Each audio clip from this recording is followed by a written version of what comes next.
The Minnesota Vikings select. He's a longtime NFL draft expert who's been sweating Vikings football since the Randy Moss era. Straight cash, homie. Welcome to Thor Talks Purple. Welcome into Thor Talks Purple Friday edition, where we're bringing on Jason Harmon. We were going to be talking Senior Bowl. The Vikings fired Kwesi Adofo-Mensah, the general manager, 20 minutes before we were going to jump on.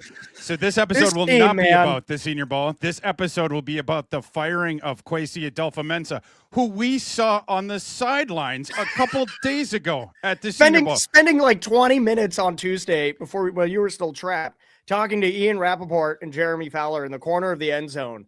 And it had me being like, oh, he's got something juicy for him. They're just only the three of them for like 20 minutes. I talked to a couple of those guys later in the week who were sharing a couple of things Kwesi had dropped. This timing is unbelievably nonsensical in my brain. We're going to get into all of it, our knee-jerk reactions, this just having happened over the next 45 minutes, and also go through a bit of a retrospective on Kwesi's tenure here with the Vikings, both his free agent signings, the drafts. Obviously, there's been a lot of talk about Kwesi in the drafts, and we'll get into all that as we go here. But just starting out here, Jason, this is stunning, and you know, I don't know another way to underscore that, but the fact that Kwesi, you have him out there at your postseason news conference that they delayed by a week or whatever, but you send Kwesi out to talk to the media. That was, you know, what was that, a week or two ago? So about a week and a half ago, and it was notable. That was one of the few joint press conferences where they did not speak together. Right, yeah. Him and KO were separated during that. And then 10 days later, whatever it was, or a week later, Kwesi's off to the Senior Bowl. He was there all week. And mostly it seemed by himself, other than what I'm guessing would be a few scouts and some of the coaches who were there. We did not see Kevin O'Connell. We did not see Ryan Grigson.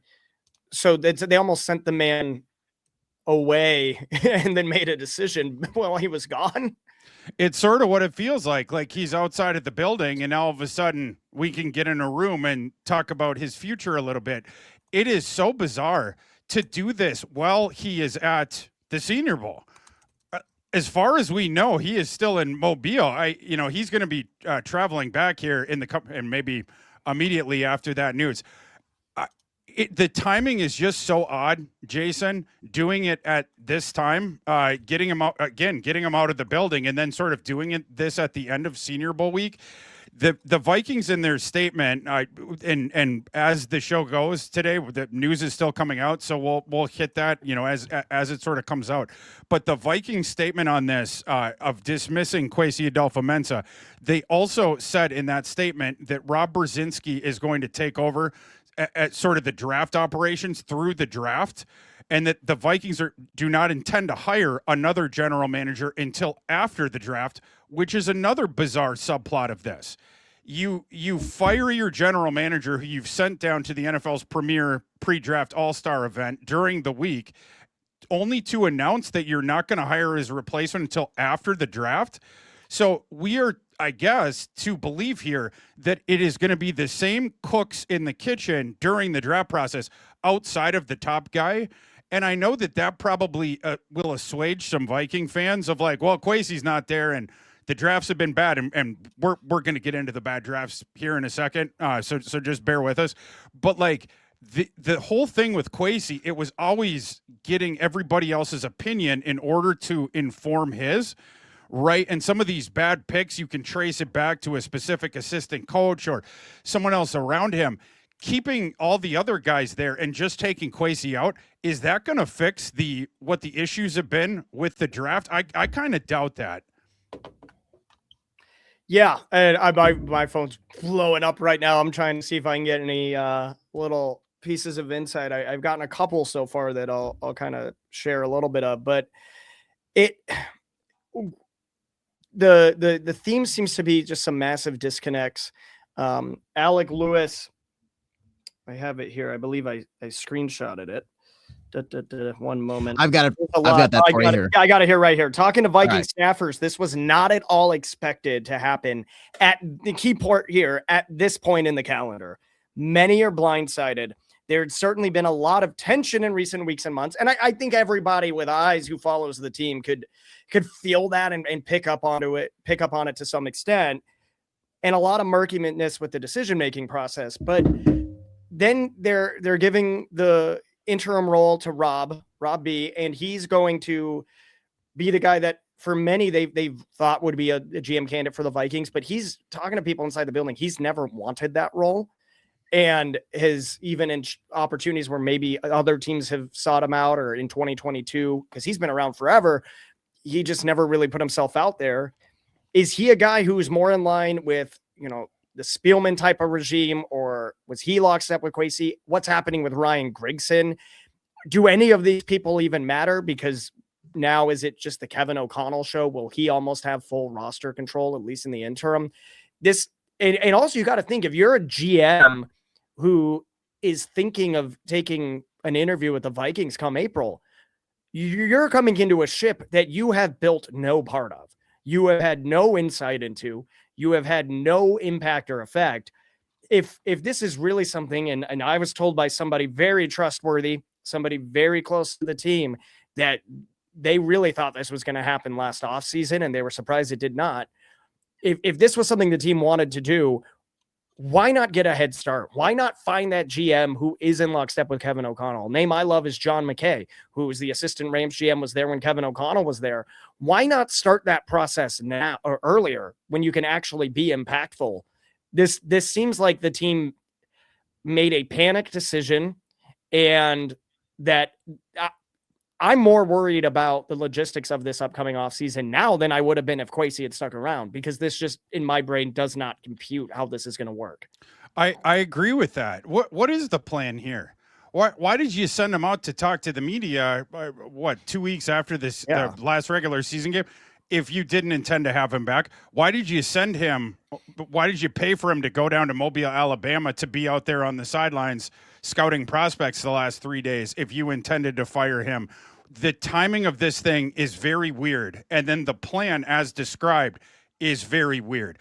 Rob Brzezinski taking over until then. Rob Brzezinski, it's the contract guy. And I have heard in the past that Rob Brzezinski has more of a say than the general public sort of realizes. I'm talking well before this. In terms of having veto power on some decisions. The idea of Rob Brzezinski taking over the draft room, though, does not appeal to me. That's not a guy who's going out there and scouting prospects. So you're talking about another guy that would be taking the opinions of people in the room. What do we for draft decisions? What evidence do we have that that's going to be any better than with Kwesi doing it? If you're going to do this, I don't understand not hiring the general manager now, unless this is a coup d'etat, which is what it feels like. This feels like a coup d'etat of Kwesi's out of the building now. Now we can get in a room and we can talk about him when he's not here, and we can sort of come up with this decision ourselves and then get him out. And it doesn't matter because we get him out, and then we'll figure it out after the draft. We'll just go through the draft process. This really feels like Kevin O'Connell has wrestled personnel control, at least for this offseason. Desperation is a stinky cologne. If Kwesi got it, and if Kevin O'Connell, getting that personnel, that potentially the power there, is that because he is feeling the heat of next season is my last shot? I don't trust Kwesi to put together the roster that could allow me to win next year. You wonder about that too, but boy, is the timing odd on this. That is the big striking thing to me. This does feel like something that was just thrown together sort of last second, including a plan to explain to the public as though you're on the same page, as though this was something that had been planned out. This wasn't planned out. This all had to happen over the last 48 hours, or again, why would you have sent Kwesi down to Mobile? It doesn't make any sense. I saw a couple of people say it was the video of him saying he's lost sleep over Darnold, but that video was from the end of season presser 2 weeks ago. It just happened to pop up because he made the Super Bowl. So I think even people online are confused as far as I think whether they were happy or not, they all agree something must have happened this week that tipped the needle, and people are grasping at straws trying to figure out what it is, which admittedly, we are too. The firing makes sense. Don't get me wrong. I've been a little more defensive of Kwesi than others have been in the past, but I think after this year, you really had to come to terms with what's going on. But doing it now, I'm far less optimistic, like I said a few minutes ago, about what's going to happen this offseason with such a massive, insane disconnect and lack of process. I've got a few things for you guys ahead, Jay, to react to with Diana Rossini. She says one high-ranking league source says, quote, Minnesota should have waited longer. Do they know what they're doing? I guess nobody really does in the end. That's just an anonymous quote that she doesn't got. Appear to. No. She also says 10 minutes ago that Minnesota's ownership met multiple times following the season, holding extensive conversations with leaders, including Kevin O'Connell. They recently met again to finalize their moves, and after those discussions, decided to fire their GM despite his new contract last season. And then in a article that she published, she must have gotten a tip-off here or something along the lines, because she pinpointed a few key things that led to the firing of Kwesi Adofo-Mensah in the eyes of the Wolves and the organization. One, misses in draft played a large role in his firing. The team failed to secure Daniel Jones, and he opted against signing Aaron Rodgers, who showed interest in playing on a, quote, below market deal.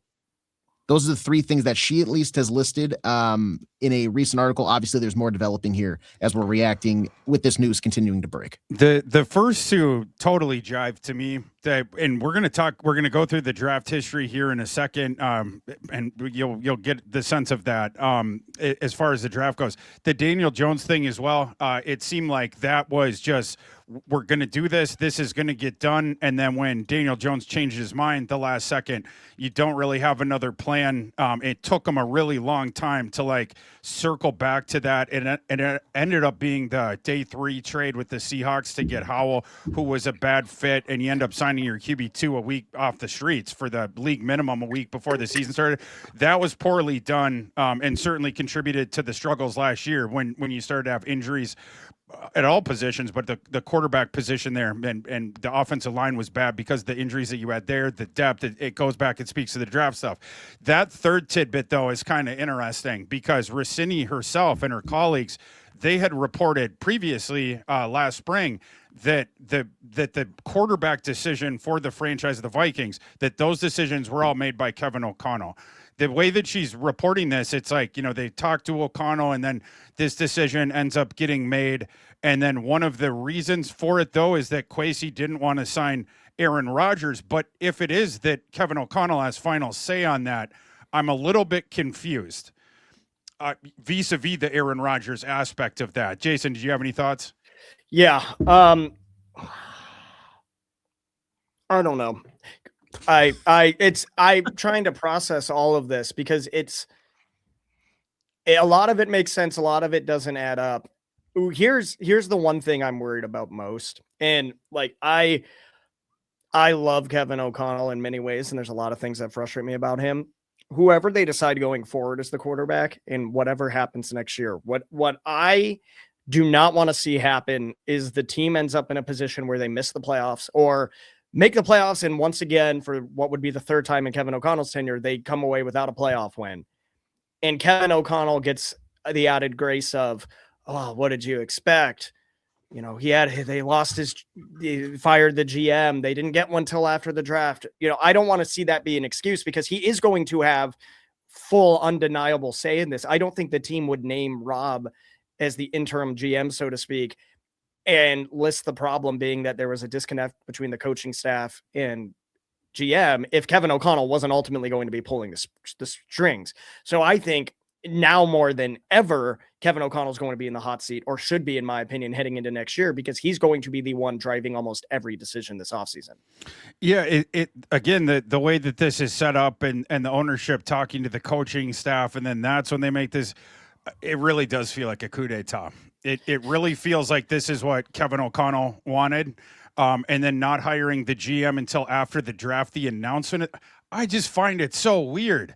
Why would you not talk to GM candidates right now? And of course, if this had been an ownership thing right from the start, you would have done it how you usually do year-end reviews, and the timing of it would have followed with that.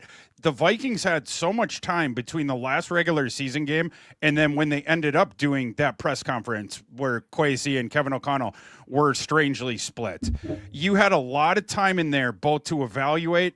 My idea was the front office audit to get to the bottom of where that was a good idea. Yeah, like you would have had the time to do a full audit prior to that press conference. When Kwesi ends up going to the press conference and then when you see him at the Senior Bowl, it seems like that's a done deal. He's coming back for one more process. It's going to be his last chance. And then he ends up getting fired here. This feels like Kevin O'Connell has wrestled personnel control away for one off season, and that's what it's going to be. And it would seemingly set up the Kevin O'Connell hot seat season where you have the one shot to win. We don't know what was said in those conversations. I hope that some of that stuff ends up coming out, but just putting this stuff together that we're hearing right here in this moment, it really, that's what it feels like. It feels like Kevin O'Connell is going to have an enormous amount of say in personnel decisions this offseason, and you're setting up sort of this crucial season where you're gonna have to get back on solid ground is sort of what this feels like it's setting up for. Yeah, and I'm seeing more stuff come in. Jordan Schultz, there's been a lot of reports over the last several weeks. Kwesi Adofo-Mensah was on hot water in Minnesota, and there was relationship issues within the building. At what point, like this is the question that people need to have. At what point do we start hearing sell the team chants at US Bank Stadium? Because this is back-to-back regimes now. Back-to-back. Where high caliber, well put together playoff success expectation rosters have fallen apart because the GM and head coach were bickering and fighting behind the scenes. There was tension in the building. Relationships were set on fire. I'm sure just like with Zimmer and Spielman, but maybe in a much more passive aggressive Minnesota nice way, there were decisions made out of spite that affected the team. At what point does the fact that this has continued to happen get held against ownership? Because at the end of the day, it is their responsibility. And you would think with how extreme it was with Spielman and Zimmer, they would not have let something like this happen again. Yeah, it feels like the triangle of dysfunction, and the top tip of that triangle, it's the Will family at this point, right? And you have a lot of these situations with the way that they set up the organization where the power, it's not isolated on one person and it's sort of spread around, and it's great, right? It's like, oh, collaboration and you know, open office concept, and everyone's going to be talking to everyone, and we're not going to have a disconnect between the analytics department and the front office. We're not going to have a disconnect between the front office and the coaching staff, whatnot. And it sounds great in theory. It sounds great. But then when you get into practicality, one-off transactions, and you think about how many transactions that it takes to put together an NFL team, and then think about just you and your listening out there, you in your regular life, with your girlfriend or with your wife, how many times when you're talking about like, hey, let's get some dinner, that you immediately agree on what dinner you're going to get, or hey, what should we do tonight? And you both are like, yeah, this thing. Agreeing on every single thing. And then when you have a whole bunch of cooks in the kitchen, as it were, where a bunch of different people get say in these personnel decisions, that they're all going to agree. Of course, you're going to have people on one side of a thing, or we think we should do this. And then the other side is like, we think we should do that. And then in that building, you have a couple people that appear to be protected over administrations and over different times with the team. They go regardless of who the GM and the coach is. Brzezinski, the Andrew Miller guy, where they're sticking around. They're more Wilf guys than they are, circumstantially, like whatever with the Vikings. And it seems like those guys have an inordinate amount of say as well with the Wilfs. And then like with these personnel decisions, when the voices in the room that lose, there's going to be some resentment there, and you might see some passive aggressiveness there in the arguments that come out of this, the chilliness, as it were. the Vikings organization, the football organization, sure seems to have a lot of occurrences of this where there is these power struggles and there's the disagreements between the coaching staff and the front office, like you were sort of alluding to. The last one that happened between Spielman and Zimmer, you really would have thought that you would have fixed that by now. But I don't think it has to do with the individuals. I think this has to do with an organizational structure thing. And the idea that the will's forward or the idea of the organizational structure, in theory, I think it sounds good. In practicality, we have seen that does not work. You're going to have to put the power back to specific people. Kevin O'Connell's wrestled it appears, for this offseason here. A pivotal offseason for him, I'm sure, is part of the thought. My concern as a Vikings fan there would be the same concern that I would have had as an Atlanta Falcons fan last year when Terry Fontenot and crew knew that it was their last season and we're going to have to win next season or we're going to get fired, which is true. Terry and his boys were escorted out of the Atlanta Falcons building this off season, but not before last spring they trade their first round pick in order to try to chase their losses and get back into the playoffs. Now Atlanta doesn't have the 11th or 12th pick and the roster isn't great for the new guys to try to sort through. My concern with this is O'Connell, if now he is going to have this enormous amount of say in free agent acquisitions and the draft this offseason, is that all going to be pushed towards balls to the wall? We have to win next season. And the future, it doesn't matter. We must get back next season and sort of steal from Peter to pay Paul kind of a thing where you put yourself in a bad situation potentially for guys to pick up the pieces that aren't in the building right now for your successors, essentially. What do you think, Jason? Yeah. Also, really quick too, just for a talking point for you guys, Diana Rossini also mentions probably an informed opinion here, not something that she's necessarily reporting, but something that I think is an informed opinion. She says the search will go on after the draft. Like most teams in this position, expect a pivot, likely the opposite of what they just had. She says, quote, I'd expect an older type with a strong scouting background, somebody rooted in traditional evaluation and personnel building. So away from the analytics side of things from what we've seen with Kwesi over the past handful of seasons, something that maybe is attractive to you guys, maybe attractive to more fans. I'm not exactly sure, but expect a pivot in the regime. Well, go ahead, Jason. Well, I was just going to say, speaking of guys I saw Kwesi spending a lot of time with this week, Jeremy Fowler, it's hard to think Vikings quarterback outlook over the last year wasn't a factor in the GM firing. Didn't commit to signing Darnold, who was in the Super Bowl. Tried with Daniel Jones, but lost to Indy. Signed Carson Wentz before week 1. There were other issues there for a while, but QB plan did not help. So I think, Thor, obviously you and I, over the last couple of years, have been big proponents of, hey, if JJ has the right infrastructure and obviously, and now in context, if he could stay healthy, he could be successful.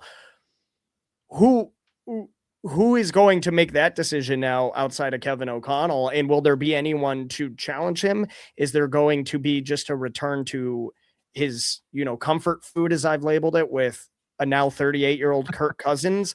Is that a move that, again, tying back to what's his accountability after next year, that will buy him time or be a Band-Aid? Or will it be something that if he makes that call and it doesn't work, in my opinion, should be a fireable offense for him too? This is... Man, there's so many layers to this, and the number one thing you can't afford to do is just try to do like a soft reset back to, okay, bring in Kirk, and we know he can kind of do some things, and we'll see what happens. Because if you bring in Kirk and he does okay, and for some reason, if your plan is to move off of McCarthy and hit the reset with what seems to be a talented 2027 quarterback class, all the things people got mad about the team winning too many games to get Drake May is probably going to be the same thing next year. So what is the long-term quarterback plan here? And without having a GM in the building to actually make decisions now, how are you going to effectively execute that? Because Kevin O'Connell's not going to get on the phone and try to trade for Joe Burrow.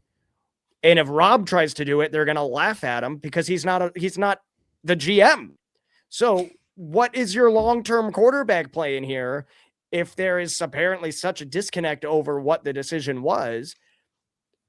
What are they going to do? And what does that mean for Kevin O'Connell's allowance of time to actually see that process through? I cannot figure out what this is going to look like. Yeah, and what brings it to a head here, and what the folks that wanted Kwesi out in that building, with the parlor intrigue here, what was it that they thought? This thing, Kwesi's not going to go. We're not going to get him to bend to us here, so we're going to have to get him out in order to get it done. The thing that I had proposed that I thought was the best for the long term of the organization heading into this offseason, roll it forward for one more year. There isn't many quarterbacks that are available in free agency. I've heard that Kirk Cousins might not even, that he might hang it up. We'll see if he is even an option for any team. It's a guy that is interested in TV. Malik Willis, the top free agent quarterback, I don't think is a scheme fit here. And he'll be pricey. He's already priced, I don't think they would have been interested anyway, but they don't have the money for it. And so then you start looking down the options. Like if Cousins takes himself off of the board and Malik Willis is indeed not an option, you start to run out of things really quick unless you're going to try to go YOLO on a trade. But I don't know. I don't know. How do you do that now, though? Exactly. Like where is that? People toss out the Burrow thing. The Burrow thing is not going to happen. Yeah. Especially not now. Burrow's agent is the same agent that McCarthy has. And there's been some friction in the past between he and the Vikings, the agent guy. You think he's going to help facilitate that swap? I doubt it. I doubt, even if the Bengals wanted to, I just thoroughly doubt it. And then, McDaniel now going to the Chargers. We don't see the Herbert trade happening. The Ravens, they want to build around Lamar Jackson. Obviously, he won the power struggle against Harbaugh, so he's obviously going to stay.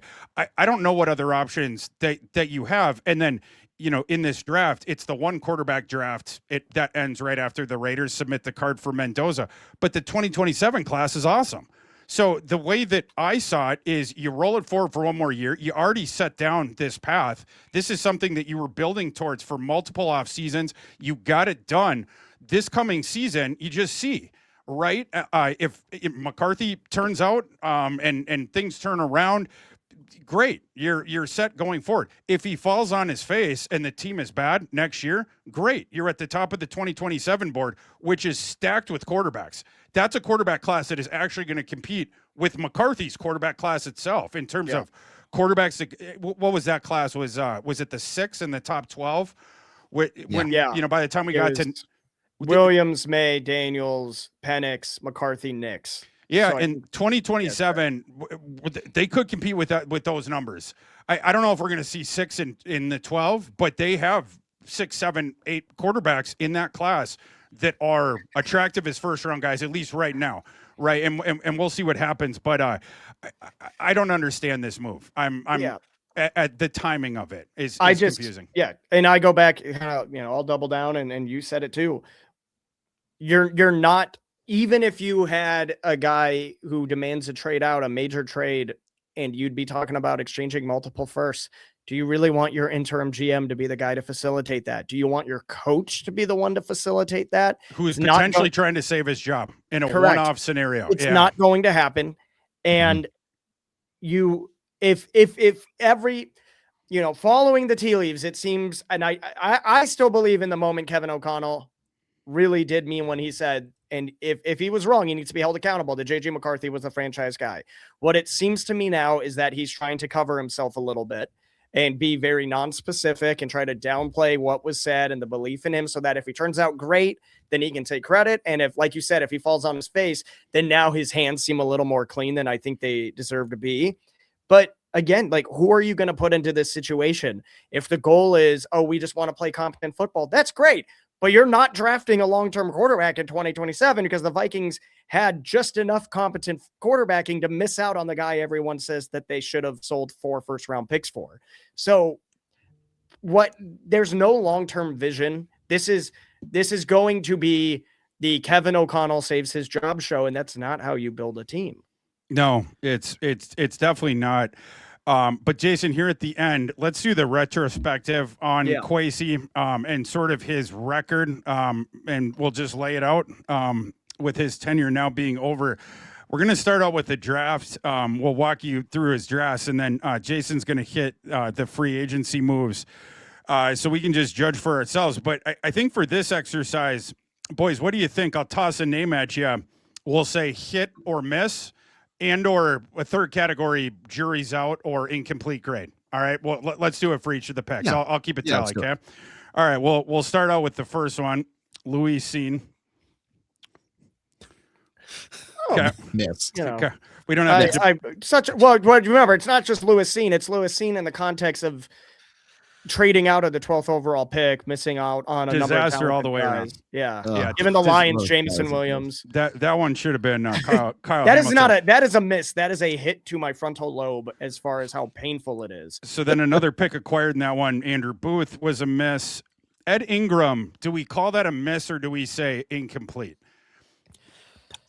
I would say it's an incomplete because I think what you saw from him with the Texans this year is that the draft selection wasn't bad. It's just the development and coaching probably was the issue there because he was more than sufficient on field. I'm comfortable putting that one as Jason. You good with an incomplete on incomplete? I mean, if I'm down just the fairway off of where he is now, if I'm doing that, I would almost lean towards a hit because at worst, I think he's proven to be solid at this point. He started off real rough. I'm going to put it in the middle because the Vikings didn't get that value. Sense. But yeah, we'll do that. Yeah. Brian Asamoah was obviously a miss. Caleb Evans was a miss. Big miss. He's the guy who said he was watching until 4:30 in the dark room. Are you kidding me? Oh God. Asezi Atamwa was a miss. Schema, row the boat, go Gophers. Ty Chandler, I think we can call that one a miss. Veldarian Lowe, miss. Jalen Naylor, that's a hit. That's a for sure hit, especially at the value position he was taking. That's a hit. And then Nick Muse. Hey, Super Bowl winner Nick Muse. That's messed. Yeah. Okay. So we have So it's the first draft, one hit, one jury out or NA with Ingram, and then 8 misses. Second draft, that's where we begin with Jordan Addison at the 23rd slot in 2023. We got to give him a hit for that, even though Addison's a knucklehead, right? Yeah. Although, it's interesting just thinking about Kwesi's drafting. That first draft, it really seemed as though the plan heading in was trade down no matter what, and that he got myopic with that. This is the argument that I've made. In that draft, there was quality guys on day 2. It's just that Kwesi totally missed on them. But that, like, if Kyle Hamilton had not been available with that pick, I would have understood it a heck of a lot more than with Kyle Hamilton being there. And I think the team got blinders where they just didn't recognize that opportunity because essentially they had decided on that outcome in advance. Then you go to the next year. That was the one where the Vikings bled down the clock with their first pick on Addison. And as it turns out, it was because they were taking the calls to trade that pick till the very end. It wasn't it O'Connell that was just at the end, like a minute left on the clock, was like, just turn the card in. Yeah. Right, like it's like frustrating. It's like when your girlfriend's like, I could get this or I could get that, and the waitress is there. You're like, you just pick one, kind of a thing. But you had another thing with the first pick and the trading and the weird stuff with that one. But we'll give him a hit for that one. Second pick, Mekhi Blackman. In comparison to some of the other misses, it's hard to label him a miss, but it's like the injury really screwed it up. The injury screwed it up, but he was decent on the field for the Vikings. He was very promising when he started. Yeah, before the injury, and then they got a draft pick out of him. How about we call that one incomplete, just to be fair? I'm fine with that. We'll give it the middle grade. Third pick in that draft, Jay Ward. Incomplete? Yeah, that's probably in the middle. That's probably a jury out. Yeah, we'll see on that. At least he's still on the roster, so you definitely can't call that one a bust for a 5th round pick. Next one, Jaron Hall, definitely a bust. The Jaron Hall pick, I don't want to go on asides because we have a lot to talk about here. What infuriated me about that pick in the moment, and of course in the years since, just makes me more and more upset, is that his teammate, the guy that was the reason that he got drafted, a guy named Puka Nacua, was selected something like 7 or 8 slots after that. And I said, leading up to that draft, Jaron Hall is only going to get drafted because he played with Puka Nacua. But unfortunately, the Vikings evaluators missed that one. So Jaron Hall and Dwayne McBride are both misses. Okay, so coming out of the second draft now, we have 2 hits. We have 3 jury outs or NAs. We have 10 misses. Okay, so now we go to the 2024 draft, beginning with our boy, J.J. McCarthy at 10. Incomplete. We have to say incomplete because of the injuries. Got to go incomplete on that one. The second one, Dallas Turner, Are we ready to go hit on that one? Yeah. I think For I'm his comfortable age, saying hit. he's just continuously getting better. And now Yeah. that he wasn't being asked to play the gink role, he's looks far more natural. Kyrie Jackson in the 4th round.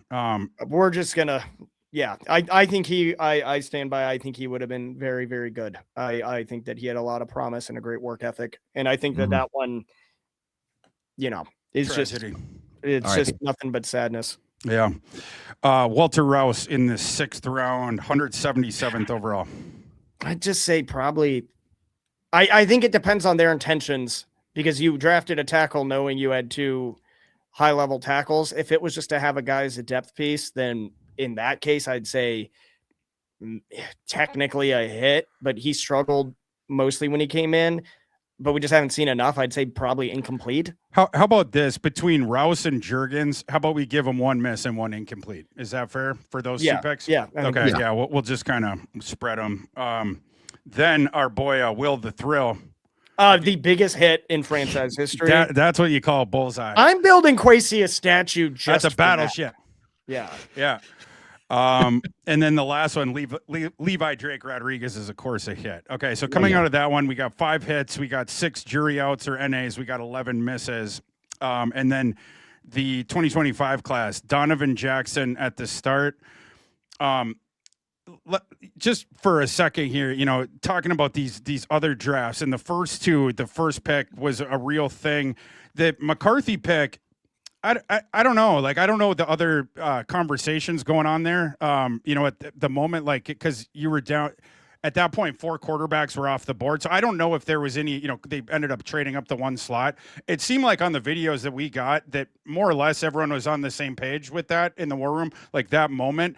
But the next year, then this past April, the Donovan Jackson one, what's interesting to me about that pick is that it would appear that the Vikings had an opportunity to get Atlanta's 1st round pick this year in order to trade out of the 1st round, because that's a trade that Atlanta made 2 slots later with the Rams to move up and take James Pierce.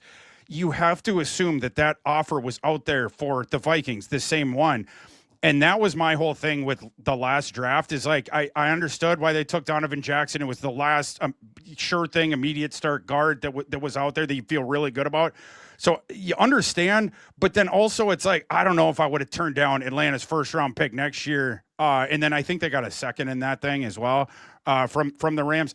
I don't know if I could have done that. And I don't know what other discussions there were in the war room. Was there people pushing like Kwesi, like, you really should take the extra 1st round pick 2026? Like, we just don't know if there was any sort of, but like, you have to imagine that was a discussion. For me, I'm going to put that one as the NA, not because I don't like Jackson. I think he's going to be a strong starter and he probably will end up justifying the cost of that one. But can he justify the cost of the 2nd round pick from Atlanta 2025 draft plus the 1st rounder 2026? Yeah.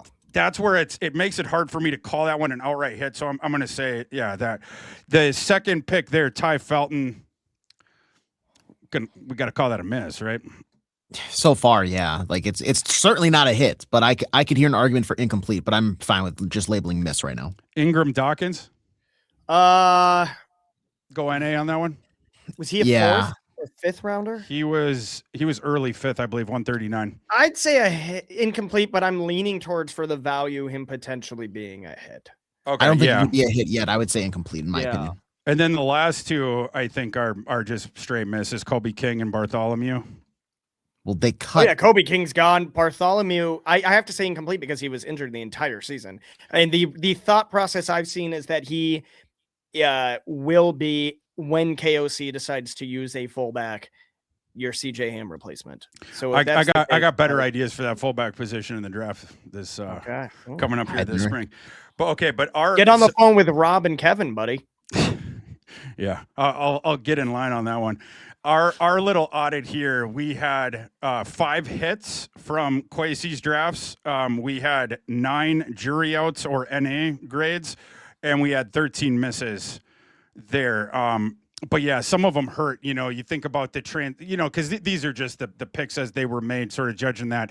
But, with the draft, it's always the choose your own adventure. And some of these paths that they didn't end up going down, the Atlanta Falcons one, be an example of that. You can talk through that as well. But Kwesi's not been good in the drafts. Jason, the one contextual thing that I will say for the front office under Kwesi that I hope continues going forward was they were good in undrafted free agency. And that's 100%.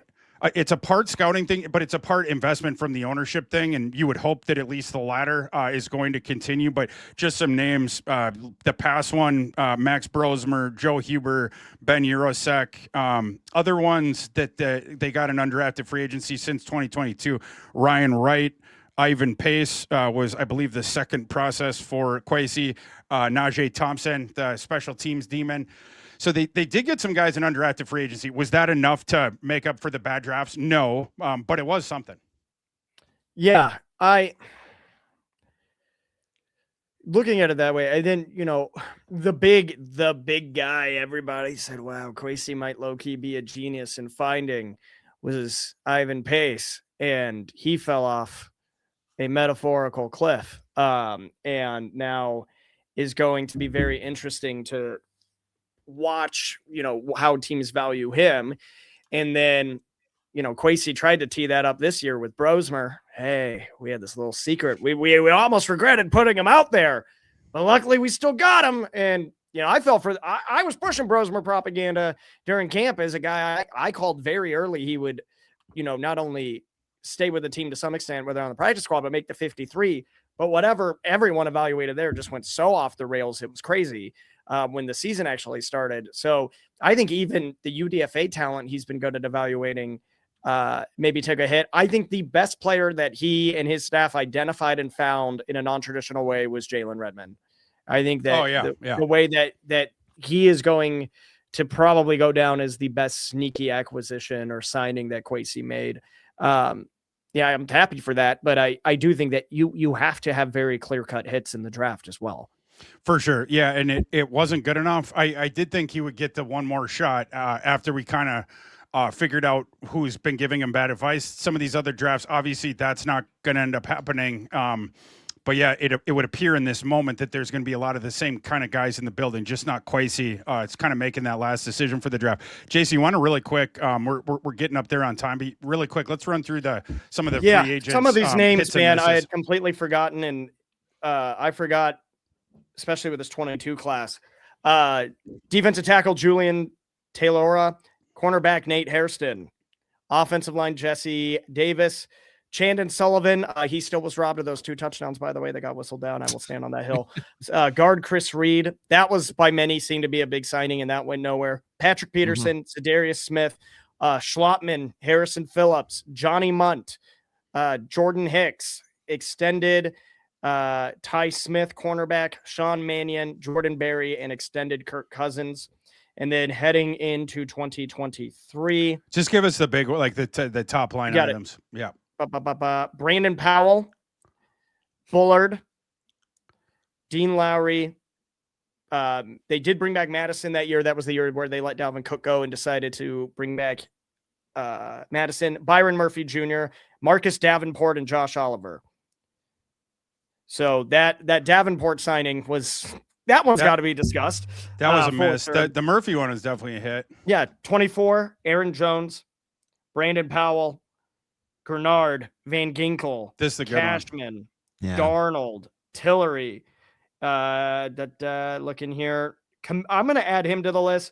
Camus Gruger Hill. He was a guy who had some sneaky good moments for the Vikings through the stretch last year in 2024. And then this year, this is the big one that ended up costing him. Rondale Moore didn't play a snap outside of the first preseason game. Jeff Okudah, Tim Jones, Eric Wilson, which was great. Justin School. Wilson was a good one. Harrison Smith technically falls into this category. Hargrave, Jonathan Allen, Ryan Kelly, Will Fries, Isaiah Rodgers. Yeah, the signings in the trenches, maybe not the best there. You're going to be moving on from Hargrave after 1 year. You wish you could on Jonathan Allen. It's just the contract. You got a poison pill in there. I don't think they can move on from him now. Fries, Speaking of Isaiah Rodgers here too, he stayed on the field. He tweeted a image that he looks a little perplexed Yeah. for the visual audience. Maybe it was not expecting that move to be coming. From what we hear, was anyone expecting this? No. Last year, I mean, this has been something that's been expected in the building as a possibility. But the timing, no. Yeah, Absolutely not. The timing is nonsensical to everyone involved. Yeah, this is extremely unorthodox, to put it nicely. Yeah, this was not a part of the plan. Something changed this week when Kwesi was not in the building. I imagine he feels kind of betrayed right now. Who cares how he feels, right? I mean, he's not an employee of the team anymore, but it's bizarre to do it that way, especially without a plan set in place. Rob Brzezinski running the offseason, but really just getting whispered in the ear by Kevin O'Connell. That's not a plan. It's not a plan.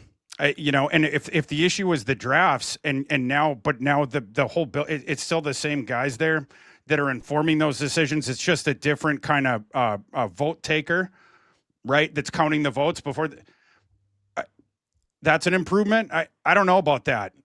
I really don't know about that. It doesn't add up to me. If you were going to do this, what you really ought to do is try to identify the GM, get the guys in and start interviewing them. We have a draft process to go through, right? If we're going to commit to you for 4 or 5 years, this is your first draft. This is your shot to start to put a stamp on this thing. I don't know. It's this sort of interim draft staff that's overseeing this, and then we'll see after this. This is a crucial draft. I don't know about this plan. I'm a bit trepidatious, you could say. It's just still crazy to me that they must have had this conversation and come to the conclusion that keeping Kwesi around after extending him last year and letting him see out this draft process and do whatever he does in free agency and in the offseason was more harmful to the team than parting ways and letting Rob Brzezinski, that is what they're saying. They're saying that it would be more catastrophic and more harmful to the organization had Kwesi still been here. So now moving forward, there has to be some sort of plan in place.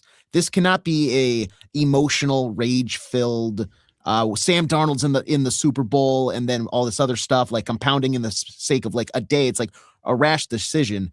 There simply needs to be some sort of plan in place. I refuse to believe that an NFL organization like the Vikings is just making a decision on a whim and just, we'll see where the winds blow here. I would definitely agree with that. Yeah. And now that Kwesi has been relieved of his duties, I'm so curious to find out if we're going to get in a week or 2 weeks or a month or 2 months, are we going to get the Kwesi Mike Pettin interview, right? Where some random guy's asking Kwesi questions and Kwesi starts shooting some strays, showing where some of those, bodies are, or whatever, right? I'm very curious about that. I also, the questions to Kevin O'Connell, at the press conference says these different things. I think it's time. I don't know if I want to say take the kid gloves off, but I think it's time to start holding folks accountable, and trying to get to the bottom of some of these different things. Kevin, it's been forwarded that you're the one who makes the quarterback decisions, but then it's also been forwarded that there was friction with the quarterback decision last offseason. For the record, last offseason, what camp were you in with regards to the quarterbacks, and what camp was he in? Right? I want to know some of those. And I also want to know, what is your say in personnel going to be this offseason? Yeah. And probably you wouldn't ask this, but do you see it as a little bit problematic that you're going to be shopping for the groceries when we're not sure you're going to be around to cook the meal after next season? If this offseason goes great, sure.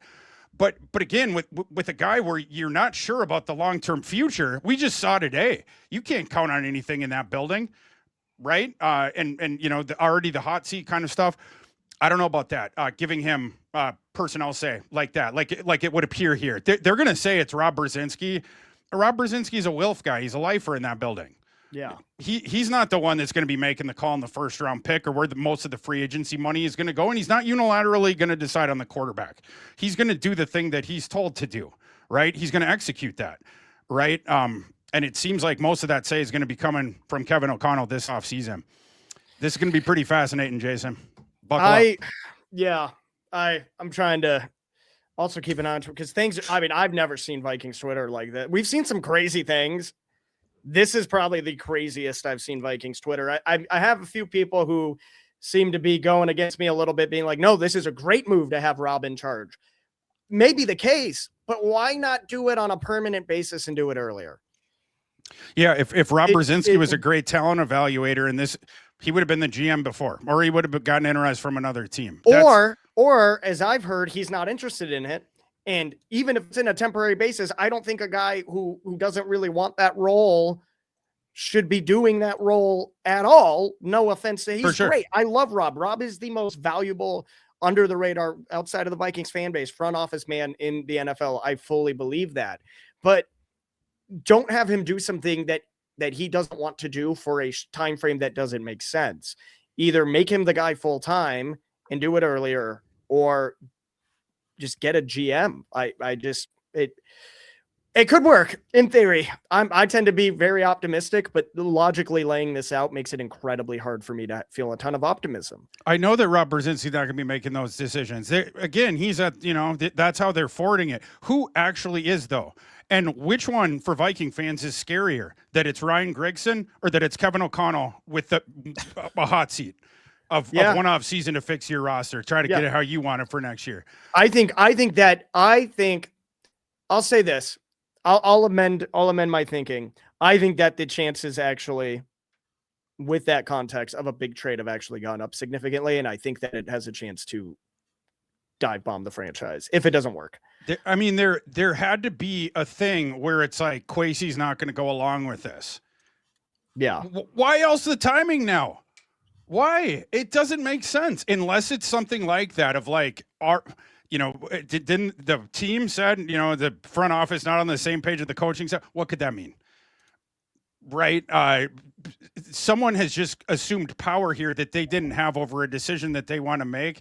I'm very curious to see what's going to go on here, and I'd like to get to the bottom of some of these things a little bit more. And I think with Kwesi out of there, hopefully some of the questions and stuff like that. Some of the next time O'Connell talks to the media, we try to get him centered a little bit. Try to get some information out of there and not let him just sort of meander around with the non-answers.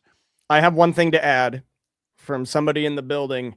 They today saw in the hallway Ziggy Wilf, and instead of Ziggy stopping and saying hi, he did not say a word, did not even acknowledge them, and bolted, quote unquote, right past them. So everyone knew something was up. So something must, for that type of urge, for not only for the timing, as we've talked about, for him to be bolting through the building, not addressing people within the building. Something very messy and stinky must have hit the fan. Yeah, and we're still looking for information. Obviously, we're gonna be back and talking about this more and more. But we started this record Friday at noon Central, literally right after this was announced. So we're trying to piece everything together. But yeah, these were our initial thoughts. Hopping on a record right after we had heard that news. So a little bit raw and unfiltered. Next week when we're back, we'll be diving into this even more and then going over the information that we're going to get here over the weekend. But yeah, wanted to get this episode out to you guys on a stunning day, not only for the Minnesota Vikings organization, but in Minnesota sports. That news followed Derek Falvey getting it from the Twins. How often do you see, one of the four major teams in town remove their decision maker? And we got two of them before noon on a Friday in January. And I've also got a note from the St. Paul Saints who chime in here. They say on Twitter, we will have no major front office announcements today. Good to know. They wanted to at least get that out there that they will be doing anything. I definitely love that. And waiting on. How crazy would it be if today the Giannis trade hits? Oh God, that would truly make it the wildest day in Minnesota sports for maybe ever. But yeah, certainly in a long time. It already is. This is pretty wild, but yeah, we're out of time for today. We'll be back next week talking plenty about the Kwesi thing. We're hoping to get Jason back next week too, so we can redo our Senior Bowl episode, which was supposed to be today. We got preempted though, Jason. Your boy Kwesi down there in Mobile. We had to hit this first. I tried, dude. Oh man, I saw him there too during open media time, and I was like, I've seen a couple people snag GMs just for a quick one hitter. I was like, I might try to do it.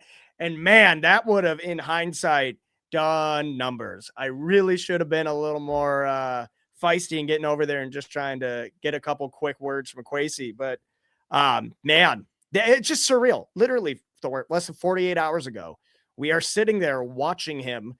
And it's funny. Maybe they saw the comments to my video. I don't know if you saw that. I just posted him sitting there and watching the offensive lineman drills. And some of the comments where he thinks he's watching cornerbacks. He has no idea what he's doing, all those types of things. So maybe the Wilfs were checking my Twitter and saw that and decided, we can't have this. Who knows? Yeah. I mean, knee jerk either way. The ownership group, that's supposed to be the long-term view of the thing. But yeah, again, there's information here that we don't know. We're going to spend the next couple of days parsing that, but we want to get this thing out to you guys immediately and just go over some initial thoughts. But it is going to be a new era of Vikings football, and we might get another new era a year from now. This might just be a temporary transition period between the two, but pretty fascinating. A lot of parlor intrigue. And again, we'll get back next week and dive into that even more. But that's all the time that we have for today. So for producer AJ and my colleague Jason Harmon, I'm Thor. We'll talk to you next time.